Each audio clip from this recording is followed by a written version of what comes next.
আসসালামু আলাইকুম dear students. আজকে আমি ইউজ টু এর তিনটি স্ট্রাকচার নিয়ে কথা বলবো। যেই তিনটি স্ট্রাকচার শিখে আপনারা শত শত ইংরেজি বাক্য তৈরি করতে পারবেন।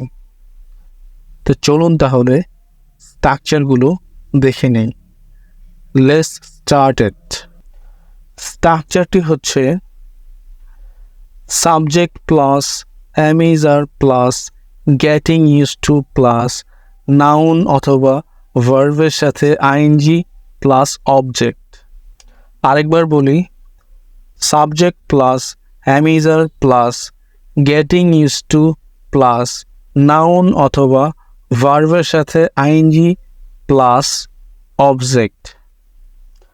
এবার কোন ক্ষেত্রে আমরা এই স্ট্রাকচারটি ব্যবহার করব? আমরা যখন বলি আমি ইংরেজি শেখাতে অভ্যস্ত হয়ে যাচ্ছি, তারা ফুটবল খেলাতে অভ্যস্ত হয়ে যাচ্ছে, সাদিয়া এই আবহাওয়ায় অভ্যস্ত হয়ে যাচ্ছে।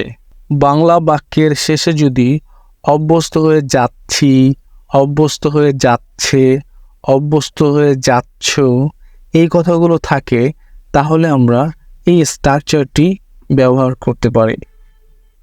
এবার যদি আমি বলি আমি ভিডিও বানাতে অভ্যস্ত হয়ে যাচ্ছি, তাহলে আমি ইংরেজিতে বলবো I am getting use to making videos. I am getting use to making videos. তারা ফুটবল খেলাতে অভ্যস্ত হয়ে যাচ্ছে, they are getting use to playing football. They are getting use to playing football. Sadia এই আবহাওয়ায় অভ্যস্ত হয়ে যাচ্ছে, Sadia is getting use to this weather. Sadia is getting use to this weather.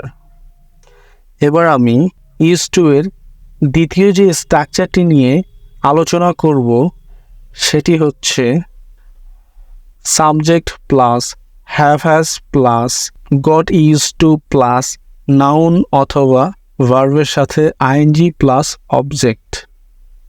এবার কোন ক্ষেত্রে আমরা ইউজ টু এর এই স্ট্রাকচারটি ব্যবহার করব? আমি যদি বলি আমি গাড়ি চালাতে অভ্যস্ত হয়ে গিয়েছি, তোমরা ফুটবল খেলতে অভ্যস্ত হয়ে গিয়েছ, তারা খুব সকালে ঘুম থেকে উঠতে অভ্যস্ত হয়ে গিয়েছে, সাদিয়া এই আবহাওয়ায় অভ্যস্ত হয়ে গিয়েছে। অর্থাৎ বাংলা বাক্যের শেষে যখন অভ্যস্ত হয়ে গিয়েছি, অভ্যস্ত হয়ে গিয়েছ, অভ্যস্ত হয়ে গিয়েছে থাকে, তখন এই স্ট্রাকচারটি ব্যবহার করতে হয়। এবার আমি যদি বলি আমি গাড়ি চালাতে অভ্যস্ত হয়ে গিয়েছি, তাহলে আমি ইংরেজিতে বলবো I have got used to driving a car. I have got used to driving a car. তোমরা ফুটবল খেলতে অভ্যস্ত হয়ে গিয়েছ, তাহলে ইংরেজিতে বলবো You have got used to playing football. You have got used to playing football. তারা খুব সকালে উঠতে অভ্যস্ত হয়ে গিয়েছে, তাহলে ইংরেজি বলবো they have got used to getting up early in the morning. They have got used to getting up early in the morning.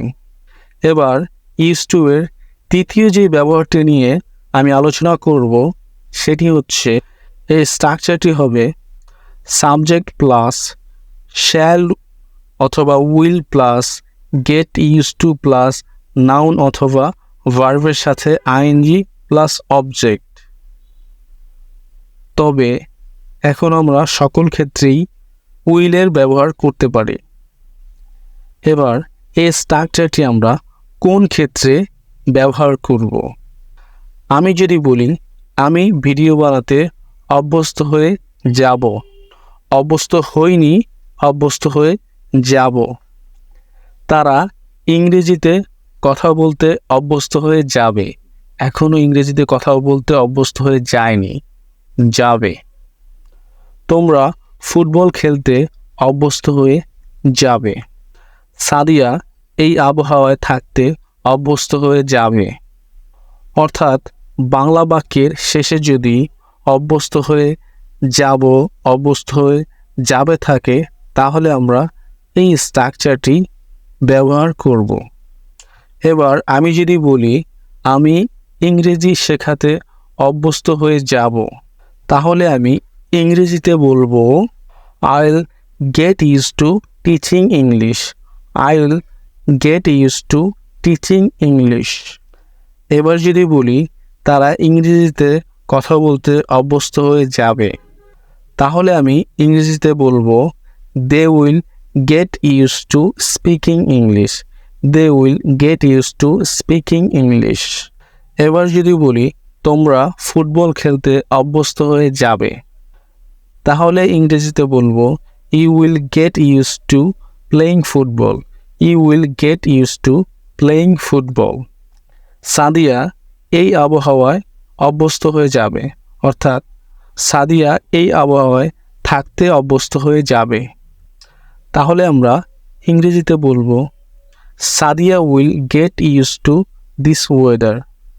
Sadia will get use to this weather. আপনারা ভিডিওটি দেখে যদি উপকৃত হয়ে থাকেন তাহলে অবশ্যই চ্যানেলটিকে সাবস্ক্রাইব করে রাখবেন। যারা ফেসবুক পেজ থেকে দেখছেন তারা অবশ্যই পেজটিকে ফলো দিয়ে রাখবেন।